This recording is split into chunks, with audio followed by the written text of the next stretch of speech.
Di mana sih batas dia tuh jadi pembulian, di mana dia batasnya jadi kalau secara umum ini Pak, kita ada 4 bentuk pembulian. Oke, karena setiap hal adalah sumber belajar dan setiap tempat adalah ruang belajar. Hari ini setelah sekian lama kita kembali belajar di private class. Private class.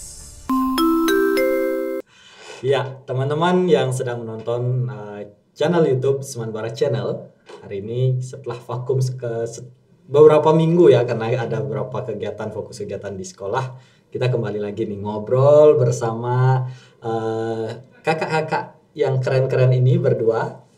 Beliau adalah tim dari Kisara PKBI Bali. Ya, ada Kak Dodi, Kak Doni. Dari tadi saya ingatnya Dodi, DONI, Kak Doni dan Kak Raharja. Ya, boleh say hello dulu untuk teman-teman. Halo teman-teman, salam kenal dan semoga tetap sehat. Ya, tetap sehat tentunya ya. Nah, kakak-kakak ini dari Kisara PKBI Bali yang concern terhadap apa sih sebenarnya concern Kisara ini secara fokusnya? Sebenarnya lebih pada kesehatan reproduksi bagi remaja, tapi juga menaungi seluruh isu remaja tentang apapun itu, entah kenakalan remaja, bullying, kemudian juga kesehatan reproduksi. Kita juga ada konselingnya, kan Kak Rah, dan berbagai macam yang mungkin dialami oleh remaja. Jadi arahnya adalah ke berbagai permasalahan atau kenakalan-kenakalan remaja. Ya, yang membuat pada akhirnya nanti remaja menjadi sehat. Itu ya. sih. Kalau di Bali sendiri nih, kan ruang lingkupnya Kisara tuh di Bali. Yang paling menonjol tuh kenakalan remajanya di bidang apa sih? Di Bali sendiri. Sebenarnya mungkin nanti kita bisa saling nimpalin ya, karena kalau kita kan sebenarnya berdomisili gitu, ada gedungnya itu di Denpasar. Di Denpasar, dan kemudian sekarang ini berkesempatan untuk datang ke Singaraja. Kalau sebenarnya isu-isu yang banyak yang sedang kita tangani itu memang berfokus pada beberapa hal. Satu adalah tentang kesehatan reproduksi, karena mungkin beberapa tahun sebelumnya dan latar belakang berdirinya Kisara juga karena banyak sebelumnya itu ada yang hamil di luar nikah. Ya, pergaulan bebas, hamil di luar nikah. Itu kita dapat karena ya teman-teman itu banyak yang kurang mendapatkan pengetahuan tentang kesehatan reproduksi ataupun tentang dirinya. Itu satu. Yang kedua juga berkaitan dengan bagaimana dia beraktivitas di sekolah. Salah satunya adalah terkait dengan bullying juga. Pergaulan di sekolah. Jadi bagaimana cara memperlakukan teman itu juga menjadi satu permasalahan gitu, karena mereka mungkin kurang adanya edukasi terkait dengan itu. Jadi bullying juga. Kenakalan remaja juga ya, dalam artian sebenarnya kan itu bagian-bagian kenakalan remaja ya. Jadi bullying tadi, kemudian juga sebenarnya narkoba juga menjadi fokus kita. Sebelumnya HIV juga menjadi fokus kita. Jadi itu banyak sebenarnya hal. kenakalan itu menjadi satu circle ya. Dan rata-rata orang yang bermasalah suka membuli, kemudian larinya ke arah narkoba, kayak gitu nggak sih sebenarnya yang ditemukan di lapangan? Benar sekali, mungkin karena mau namanya. Ya, jadi kalau misalnya data lapangan yang kita punya dari studi-studi lapangan, kemudian ketemu dengan permasalahannya langsung dan orang-orang langsung, memang sih Pak, dari awal kenakalan remaja itu terbagi menjadi 3 sih, kita bagi golongan. Dari yang KTD, hamil yang tidak direncanakan, kemudian bullying untuk remajanya, sama kesehatan reproduksinya mereka. Terutama biasanya nih ada beberapa remaja yang terutama punya tempat tinggal itu di area-area sekitar lokalisasi. Nah, ini kan mereka udah kena ada yang namanya kayak sifilis, gonore, kayak gitu-gitu. Jadi concern kita memang ketiga hal ini, ke kenakalan remaja, maksudnya ke bullying, KTD sama case flow-nya mereka seperti Nike. Dan mungkin saya nambahin dikit, emang fokusnya kan ke sana, tapi kita juga bisa menyelam lebih dasar ke masa transisi remaja. Kenapa pada akhirnya Kisara itu fokus pada remaja? Karena memang kan ada fase dari anak-anak, remaja, kemudian dewasa. Nah, di remaja ini kan ada yang namanya pubertas. Dari umur 10 mungkin sampai 14 atau 15 atau 16 itu pubertas. Jadi emosinya mulai tidak stabil. Ada berbagai macam hal, perubahan-perubahan fisik terjadi dalam tubuhnya. Entah itu emosi yang nantinya akan meledak-ledak, menciptakan dia akan membuat pengen tahu banyak hal, ingin mencoba sesuatu, pengen dihargai. Kemudian juga fisiknya banyak berubah pada saat itu, di pubertas itu. Jadi kayak mulai mungkin perubahan fisik lah, ada payudara besar untuk perempuan, laki-laki mungkin tubuh mulai jakun, dada membidang, dan seterusnya. Dan itulah yang menjadi sebab pada akhirnya remaja ini perlu pendidikan khusus lagi kayak gitu, karena ada perubahan-perubahan yang Karena terjadi masa pubertas ini akan menentukan kualitas remaja mereka. 100%. Salah menangani pubertasnya bisa jadi masa remaja dan akhirnya dewasa mereka akan terganggu yang negatif jadinya kan. Benar sekali. Ya. Dari sekian permasalahan yang tadi disampaikan nih, kalau kita lihat di Seman Bara sendiri, ya kita nggak tahu secara mendalamnya seperti apa, tapi yang mungkin akan sangat lekat dengan kita itu adalah pembulian sih yang kita lihat. Ya mungkin di sesi ini karena kita juga terbatas waktu untuk ngobrol, sebentar lagi kakak-kakak ini harus mengisi materi ya dengan adik-adik di kelas. Jadi kita akan fokuskan ngobrol kita di pembulian. Oke. Kita mulai dari penyamakan persepsi dulu. Yang namanya pembulian itu sebenarnya yang apa sih gitu, biar kita nggak sampai salah. Wah kamu membuli aku, ternyata itu bukan termasuk pembulian gitu. Yang mana sih yang namanya pembulian itu? Jadi pembulian itu Pak pada dasarnya adalah suatu tindakan yang menyakiti. Jadi dasar katanya itu adalah punya niat untuk menyakiti pihak lain gitu. Nah biasanya orang-orang atau remaja-remaja tuh dia tuh membedakan punya persepsi berbeda dengan bercanda gitu. Contoh nih, misalnya ada orang yang manggil saya gemuk gitu. Nah, mungkin si pelaku ini menganggap itu sebagai bercanda, tapi saya yang merasa tersakiti itu menganggap itu sebagai pembulian. Nah, gitu. Tersakiti itu artinya bukan fisik saja ya, bukan tersakiti fisik saja, mental juga, perasaan juga ya, kan perasaan juga gitu. Nah, jadi di sana sedangkan kalau bercanda itu punya definisi ketika yang dua-duanya happy, dua-duanya tertawa gitu. Nah, sedangkan ketika satu orang merasa tersakiti itu sudah termasuk pembulian. Nah, cuman ini dah yang masih jadi kebingungan di antara remaja-remaja itu, di mana sih batas dia tuh jadi pembulian, di mana dia batasnya jadi bercandaan. Nah, gitu. Nah, kalau misalnya kita kasih batasan nih, yang pertama ada dua dasarnya sih Pak gitu. Yang pertama dari niatnya sama dari hasilnya gitu. Nah, kalau niatnya sudah menyakiti kemudian hasilnya tersakiti, berarti itu sudah otomatis pembulian. Iya, udah pembulian. Tapi kalau niat awalnya hanya bercanda dan hasilnya adalah bahagia, berarti itu bercandaan gitu. Tapi kalau niatnya bercanda dan hasilnya menyakiti, ya itu masuk pembulian juga. Masuk pembulian juga gitu. Oke, ini penting nih. Jadi niat dan hasilnya. Jadi ketika kamu misalnya ngobrol sama guru, enggak Pak, maksud saya hanya bercanda itu. Berarti niatnya emang bercanda, tapi yang jelas hasilnya temannya tersakiti itu masuk pembulian. Ya, ini menjadi catatan penting ya untuk kita bahwa niat dan hasil itu tidak selalu inline. Niat bercanda dan hasilnya semua bahagia itu syukur kita berhasil bercanda berarti. Tapi kalau niatnya bercanda tapi hasilnya teman merasa tersinggung, merasa tersakiti, berarti kita sudah melakukan pembulian. Gitu ya kira-kira ya. Dan mungkin saya ingin menambahkan sedikit saja. Mungkin pembulian dalam bentuk fisik kayak memukul, mencubit, menampar itu akan sangat mudah dinilai karena terlihat. Ya. Kadang-kadang yang susah dinilai itu adalah dalam bentuk verbal.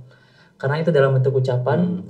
Dan mungkin kita ini berusaha ketika misalnya mengadakan edukasi ke sekolah-sekolah berusaha menekankan bahwa setiap verb atau verbal atau ucapan yang kita kemukakan itu mengandung kekuatan. Entah kekuatannya nanti berbentuk positif atau negatif. Dan sifat ucapan ini pasti subjektif. Ketika misalkan saya pribadi misalkan disebut batu, mungkin bagi saya kata itu bersifat biasa saja, nggak memiliki emosi. Tapi kadang ada kata batu tersebut akan memiliki emosi lain di mungkin ke Bapak atau mungkin ke Kak Raharja. Karena ada pengalaman-pengalaman tertentu yang mungkin mengingatkan dia pada hal tersebut. Jadi di sana sih sebenarnya susahnya juga untuk memposisikan diri ketika kita berkata-kata, mengungkapkan pendapat, misalkan saja menghina orang tua. Ada orang-orang yang ketika misalnya saya tanya, nggak masalah kok disebut nama orang tuanya. Disebut apa Bapak, saya nggak masalah. Betul, gitu. ada juga yang seperti itu. Tapi jangan lupakan ada juga beberapa orang yang memang sangat mungkin karena rasa hormat dengan ayahnya, karena mungkin menganggap nama ayahnya adalah sebuah kebanggaan bagi dirinya, jika disebut itu melukai perasaannya kayak gitu.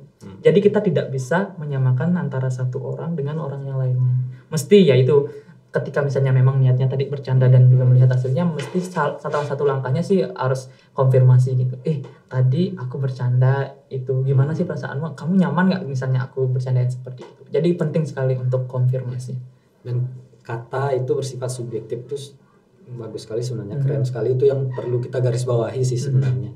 Jadi satu kata yang kita ucapkan bisa ditanggapi secara berbeda-beda ya. Benar sekali. Saya sependapat sekali kalau misalnya saya disebut batu gitu, mungkin saya akan bangga karena woi berarti saya itu kekar dan tidak tergoyahkan, tidak bisa didorong, tidak bisa dipindahkan, saya kekar. Tapi bisa orang lain bisa fokusnya, woi otak saya dianggap seperti batu, nggak bisa dibentuk kayak gitu jadinya ya. Padahal kata yang sama ini. Dan termasuk di orang yang mempunyai sudut yang sama pun, misalnya tadi orang tua gitu, kita sama-sama hormat nih kepada orang tua, hormat kepada ayah, saya hormat kepada ayah, yang lain hormat kepada ayah. Tapi ketika nama orang ayah disebut itu, kita bisa memberi respon yang berbeda juga. Subjektif sekali memangnya hal-hal seperti itu. Dan pentingnya konfirmasi. Ini yang kita sering lupa saat bercanda tuh. Teman udah pasang raut wajah jelek, kita masih tambah semangat lagi gitu.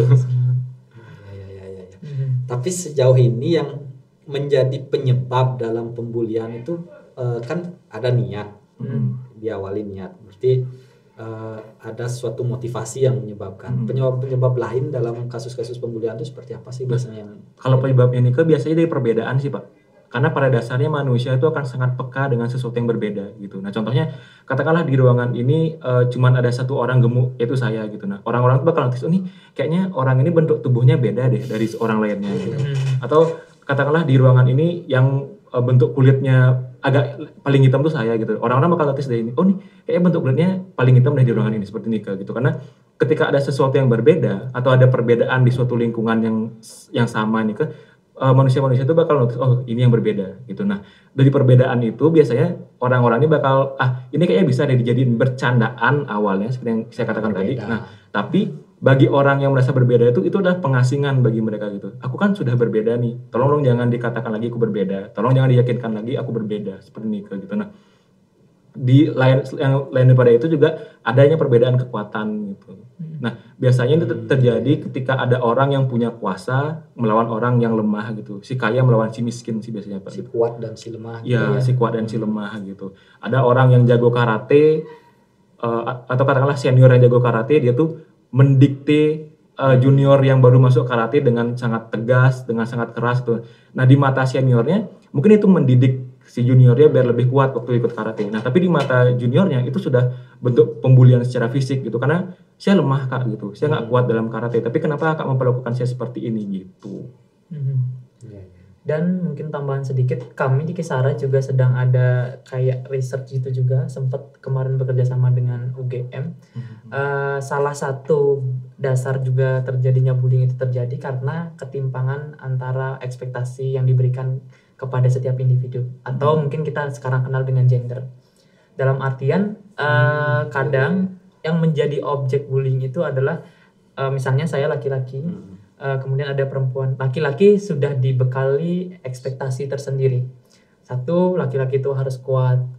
Yang kedua, laki-laki itu nggak boleh nangis.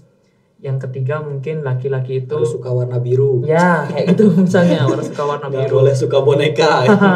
Mungkin kayak seperti itu. Dan ketika ada orang yang mengekspresikan, misalnya dia nangis, kadang-kadang orang lain melihat tadi itu, kembali ke perbedaan itu. Melihat itu sebuah keanehan. Kayak, wih, kok kamu itu laki-laki, kamu itu harus sebenarnya ya jangan nangis dong, kamu harus kuat. Atau mungkin ada laki-laki yang tadi harus suka warna biru tapi kebetulan dia suka pink dibully lagi. Benar. Atau mungkin ekspresi dalam dirinya, misalkan kalau laki-laki kan ada yang maskulin dan feminim gitu. Ada laki-laki yang mungkin mengekspresikan dirinya lebih feminim gitu, karena memang dari lahir seperti itu. Ya, dan itu juga dibully. Itu yang kita dapat di penelitian tersebut, bahwa dasar dari bullying itu juga salah satunya adalah ekspektasi yang diletakkan. Termasuk juga perempuan yang harusnya kulitnya putih, kalau kita ya di Asia ya, harus kulit putih, kemudian juga harus langsing, jangan gemuk, harus gitu. cantik, harus cantik, betul. Itulah ekspektasi yang kemudian membuat dia ketika tidak seperti itu akan dibully. Dan perlu diketahui juga, laki-laki juga punya ekspektasi, nggak boleh menceritakan hal yang dia rasakan. Kamu harus kuat dong, sendiri aja, tanggung sendiri semuanya. Kadang-kadang itu membuat laki-laki juga tertekan sebenarnya, dan ada mungkin bisa nanti dilihat teman-teman juga merasakan ada yang melakukan sampai nyelat-nyelat tangan. Karena merasa kemana saya harus tekanan batinnya, kemana saya harus melampiaskan, ya udah karena saya diekspektasikan harus kuat, dia nyelat tangannya sendiri untuk biar terlampiaskan saja emosinya. Kesana sih jadinya juga korelasi antara bullying yang terjadi di kita gitu. Dan itu sangat masih sedikit sekali. Ada sih nggak studi yang ini tentang awareness orang Indonesia terhadap pembulian itu kira-kira di level berapa persen sih kira-kira orang sudah aware terhadap ini ternyata membuli loh gitu. Nah, kalau aware itu sebenarnya kita sangat peka, Pak. Orang Asia tuh sangat, apalagi Indonesia ya, karena kan kita kekeluargaan banget gitu. Tetangga ada masalah apa kita bisa tahu. Itu kepo namanya. Aware, lebih aware. Kita sebenarnya sangat tahu. Nah, cuman orang-orang kita gitu, itu tuh hanya menjadi penonton di pinggir panggung seperti ini. Tidak bergerak. Nah, padahal menjadi penonton juga itu merupakan salah satu bagian menjadi pelakunya gitu, karena kita diam gitu. Nah, orang baik yang membiarkan kejahatan terjadi termasuk penjahat. Nah, seperti ini Pak. Nah, orang-orang kita merasa bahwa ketika itu masalahnya dia, aku nggak punya hak membantu itu. Tapi sebenarnya yang harusnya kita lakukan lah, dia dapat masalah, aku bisa bantu apa gitu. Bukan yang dia punya masalah, itu urusanmu, aku punya hidupku, aku bakal punya urusanku sendiri seperti ini Pertanyaan aku bisa bantu apa itu sering tak dengar di film-film Hollywood gitu, film-film luar. Nanya tentang apa yang bisa dilakukan, tapi kita di Indonesia kayaknya memang tidak budaya kita ya tidak umum untuk bertanya itu. Jadi ketika orang punya masalah gitu kita akan lebih memilih untuk pura-pura tidak tahu. Ya. Sebenarnya juga itu sebenarnya lingkaran gitu sih atau circle. Kenapa pada akhirnya kita yang menonton itu seolah-olah pura-pura tidak tahu? Karena lingkungan juga tidak mendukung itu. Maksudnya adalah ketika ada orang yang dibully, dia ingin menolong, pilihannya ada dua gitu. Entah dia berhasil menolong atau dia dibully balik, atau malah dia jadi dikucilkan juga. Jadi korban berikutnya. Iya, jadi korban berikutnya karena dianggap sok pahlawan. Dan ketika dia menjadi sok pahlawan, lingkungannya juga tidak mendukung lagi. Misalkan mungkin teman-temannya atau mungkin dari keluarganya juga tidak memberikan dukungan hal tersebut. Sehingga pada akhirnya semuanya menjadi circle gitu. Tidak ya udah akan terus seperti itu gitu. Ketika ada orang dibully, abaikan saja karena kalau misalnya kita nolong, kita yang akan menjadi korban.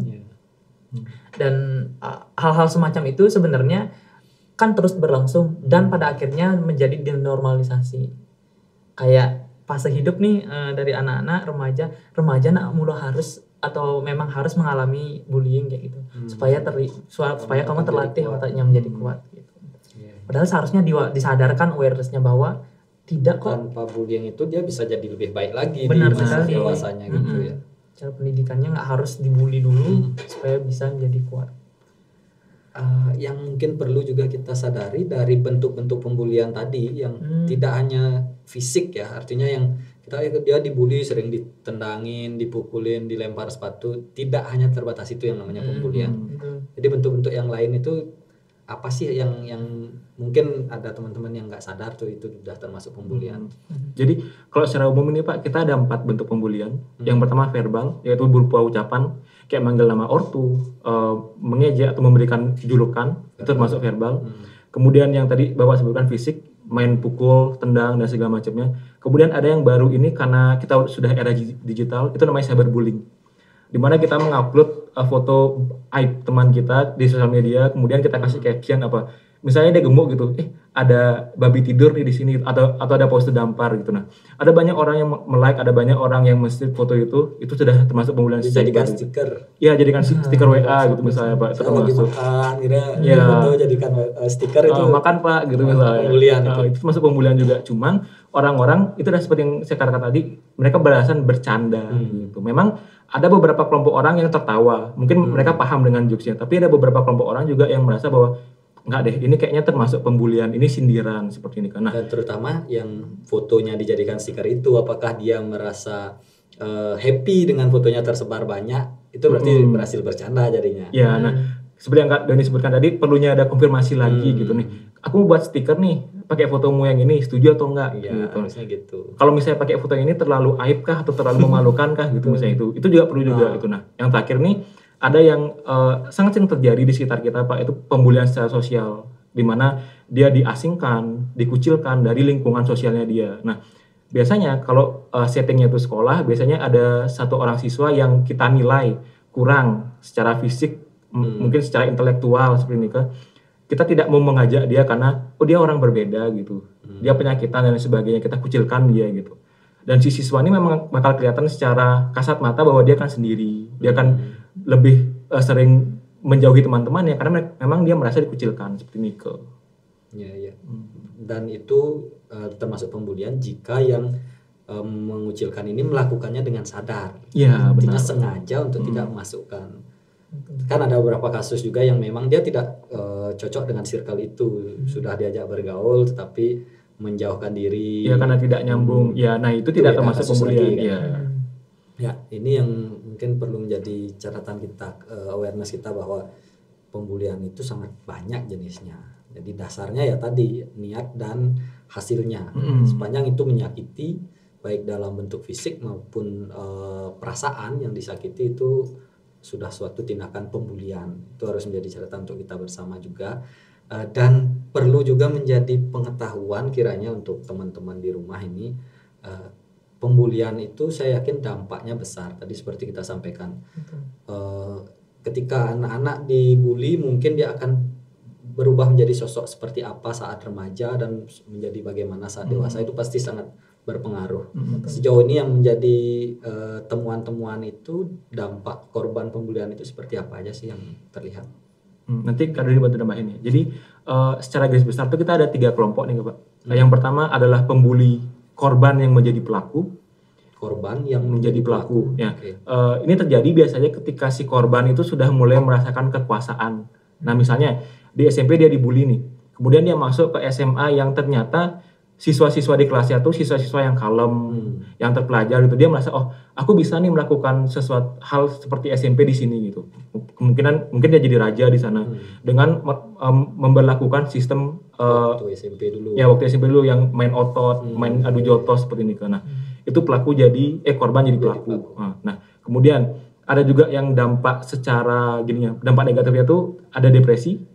Jadi korban-korban tuh biasanya dia cenderung untuk menutup diri gitu, karena seperti yang tadi Kak Doni sebutkan, mereka merasa dikucilkan dan lain sebagainya, itu mereka tidak mau mencari orang gitu, mereka akan menutup diri dari masalah mereka, kemudian dengan beban pikiran mereka semuanya itu kan menjadi semakin larut dan menjadi depresi. Nah ujung-ujungnya ini sangat sering terjadi di antara kita, yaitu kematian. Mereka akan bunuh diri gitu, karena mereka merasa di dunia ini mereka sudah tidak diterima, tidak dihargai, jadi untuk apa aku ada di sini gitu. Ya, mungkin saya nambahin juga sedikit terkait dengan dampak dari bullying. Saya pribadi percaya mungkin ada buku yang juga menyebutkan kalau apapun kita hari ini itu berkat dari serangkaian proses atau lipatan-lipatan proses dari pengalaman-pengalaman kita sebelumnya. Apa yang kita dapat sebelumnya itu membentuk kita hari ini.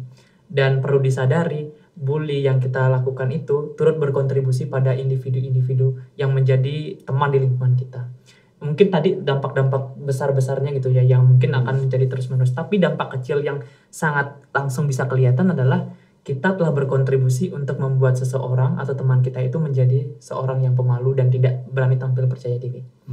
Bayangkan saja ketika ada orang yang mungkin dia memang lahir seperti itu gitu. Kan kelahiran ini tugas Tuhan ya, kita mau dibentuk seperti apa.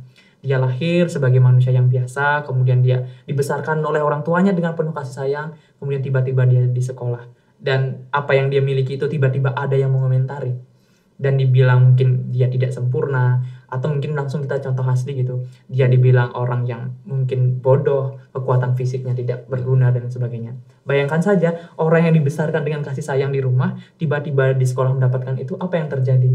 Mungkin anak itu akan berpikir kembali, oh iya ya, aku ini ternyata bukan orang yang sempurna gitu. Aku sangat lemah, aku tidak memiliki kelemahan apapun. Sehingga dampak berikutnya ketika misalnya pembelajaran deh, dibilang karena tadinya dibilang bodoh, kamu tidak pintar lah misalkan berbicara, kita ambil contoh. Pada saat misalnya di kelas, dia disuruh untuk maju ke depan untuk berbicara, saya yakin dia tidak akan mau. Karena memang sudah di awal terdoktrin dulu dibilang kamu itu bodoh, dan dia akan mengingat pada saat dia mau maju ke depan, saya bodoh, kayaknya saya nggak bisa berhasil. Lagi kata-kata itu adalah memiliki kekuatan dan subjektif kayak gitu. Itu kita sudah berkontribusi. Jadi jangan salahkan juga ketika misalnya kelas nih, terus kita berdiskusi terus ada yang nggak berani ngomong karena mungkin pengalaman sebelumnya ada mendapatkan hal tersebut. Itu mungkin dampak secara kecil dan instan dan yang akan menjadi besar nantinya. Masa depannya akan terus dipengaruhi oleh apa yang dia dapat hari ini.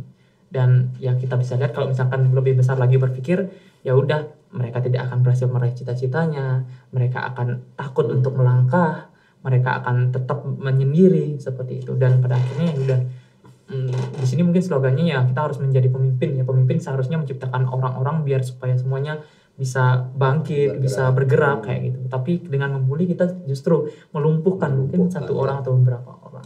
Itu sih dampaknya. Itu dan bukan main-main sih dampak-dampak tadi itu, bahkan termasuk ketika pembulian ini nanti semakin membudaya bagi kita, itu bisa penghancuran generasi jadinya kan.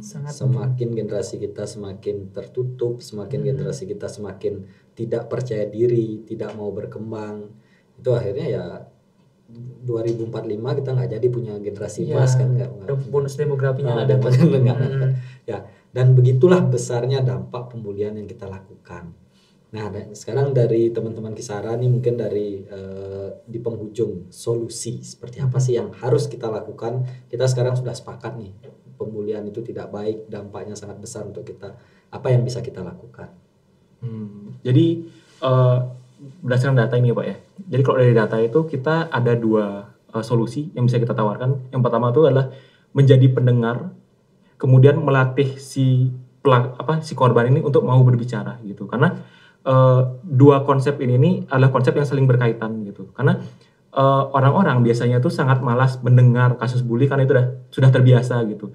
Itu adalah sebuah proses dalam hidup yang harus dilalui gitu. Jadi orang-orang yang punya kuasa nih, katakanlah seperti guru, orang tua, atau siapapun yang mungkin mengayomi korban ini itu merasa bahwa itu udah biasa kok gitu. Bapak juga dulu gitu. Gitu aja.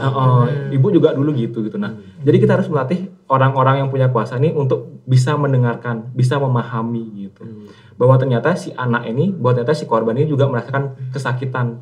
Dia juga merasa terasingkan gitu. Nah, dan yang kedua adalah melatih si korban untuk berani berbicara gitu. Karena dari data yang kami dapat itu korban-korban yang dibully itu memilih untuk menutup diri, untuk memilih untuk tidak melaporkan apa yang dia alami itu. Karena seperti tadi, ketika mereka melaporkan, mereka malah mendapatkan respon yang sudah biasa gitu. Atau ternyata setelah mereka melaporkan, kasusnya tidak diproses lebih lanjut gitu. Jadi stop sampai sana saja, tidak ada tindakan lain sebagainya gitu. Nah, kalau dari saya mungkin sedikit Pak ya, teman-teman mungkin pendengarnya apa sapaannya Pak? Teman-teman di rumah aja semuanya yang mendengarkan. Saya percaya bahwa tindakan yang paling pertama yang harus kita lakukan adalah jangan menormalisasi atau jangan membiasakan bully. Jangan menganggap bully itu adalah suatu proses hidup yang harus kita lewati. Nah, itu adalah sebuah ketidaknormalan. Bullying itu bukan hal yang normal harus kita lewati. Kita berhak kok untuk menjalani hidup tanpa bully. Itu yang pertama. Bagaimana caranya supaya kita tidak menormalisasi bullying atau melihat bullying itu sebagai hal yang biasa? Dengan cara ya ini, edukasi. Mencari banyak informasi, coba melihat datanya kembali gitu. Jangan seolah-olah menormalkan hal yang normal. Tapi coba pertanyakan kembali, apakah benar ya kondisi kita masih sedang baik-baik saja? Coba dicari. Mungkin hari ini kita hanya berpodcast, tapi yang lebih penting adalah teman-teman yang di rumah yang harus mencari sendiri gitu, menemukan sendiri faktanya di lapangan seperti apa. Jadi perbanyak edukasinya. Dan setelah teman-teman membekali diri, setelah teredukasi dan tidak sehingga pada akhirnya tidak menormalisasi bullying, yang terakhir adalah setiap dari kita berperan menyumbangkan emosi pada setiap orang yang ada di lingkungan sekitar. Jadi mulai ambil bagian juga bertindak gitu. Kalau kita diam ya orang lain juga ikut diam. Tapi kalau misalkan setiap dari penonton ini nanti mulai bertindak gitu, satu orang, kemudian yang lain juga bertindak, satu orang, saya sih optimis Pak, akan menciptakan sebuah gerakan yang lebih besar lagi untuk membuat bullying ini menjadi hal yang tidak normal. Dan mungkin barangkali si pembuli ini akan merasa, wah ternyata semua orang sudah sadar dan aku yang berbeda. Ternyata aku yang berbeda, aku yang aneh. Mungkin akan perbaiki dirinya. Karena selama ini kan semuanya mendukung gitu. Kamu benar kok, lakukan lagi dan menikmati. Gitu. Seperti itu ya. Benar sekali. Jadi setiap dari kita berharga dan perlu mengambil tindakan. Keren sekali nih kita ngobrolin tentang pembulian dan saya yakin sangat lekat sekali sebenarnya dengan kehidupan kita. Dan dari apa yang tadi disampaikan, kalau saya menggarisbawahi kekuatan kata-kata. Jadi kata-kata itu memiliki kekuatan dan sangat subjektif. Oleh karena itu teman-teman mungkin ada yang sering terbiasa untuk menjadi seorang komentator gitu. Ketemu dengan teman, kamu gendutan ya. Kamu kok kurus sekarang gitu. Kamu tambah hitam ya. Itu kayaknya udah nggak zamannya lagi sekarang. Ya entah itu niatnya adalah baik, tapi bisa jadi itu secara subjektif orang akan menganggap berbeda dan itu bisa menyakiti dan juga termasuk sebuah pembulian. Ya kira-kira seperti itu ya obrolan kita hari ini. Nggak berasa sudah sekitar 30 menit kita ngobrol. Kita akhiri dulu. Terima kasih buat teman-teman yang sudah mendengarkan sampai akhir, dan bagi yang terlewat di beranda video ini dan belum subscribe, ingat subscribe di Seman Bara Channel dan ikuti video-video yang lainnya. Dan kita yakin bahwa setiap hal adalah sumber belajar dan setiap tempat adalah ruang belajar. Hari ini bersama Kisara Bali kita sudah belajar di private class.